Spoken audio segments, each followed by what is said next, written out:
Hi, salamat sa inyong pag-subscribe sa among YouTube channel, sa The Marinduque Family Vlog. Kung wala pa ka naka-subscribe, subscribe na karon. Please hit the subscribe button diri sa ubos sa ato ang video. Karon kay adunay nangutana nga, unsaon day pagpanguyab? La, isura ang napagtubag uy tungod kay di man gud ako ang manguyab.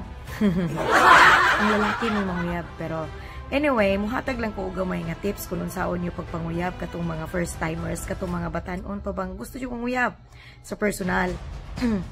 Karon, una niyong buhaton, i-invite sa ninyo ang babae.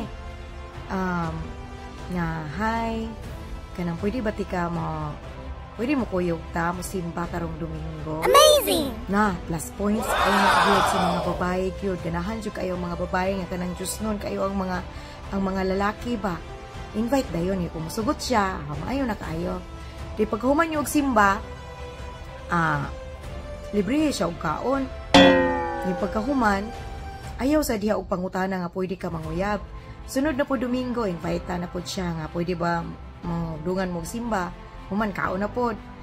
After ana nga murag feeling comfortable na mo with each other, pangutan-a siya nga kuan ba ka nang nakalike man gyud ko nimo. Ay, siya. Nakalike gyud ko nimo. Kanang pwede ko manguyab. Nya hulata ang iyahang tubag. Kung moingon siyang oo, pangutan-a siya kun kanus-a siya makatubag sa imuhang like sa imong pagkagusto sa iyaha ba nga pwede da ba magkakamo. Pangutan-a siya nga ayaw jud og change. Invite gihapon siya. Bisag wala pa mo'y label, invite gihapon siya. Pwede po manglaag, mag-date, mangaon.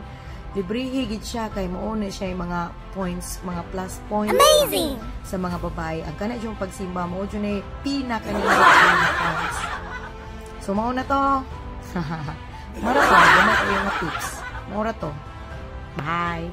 Kung doon namin mga pangutana, comment lang mo diri sa ubos.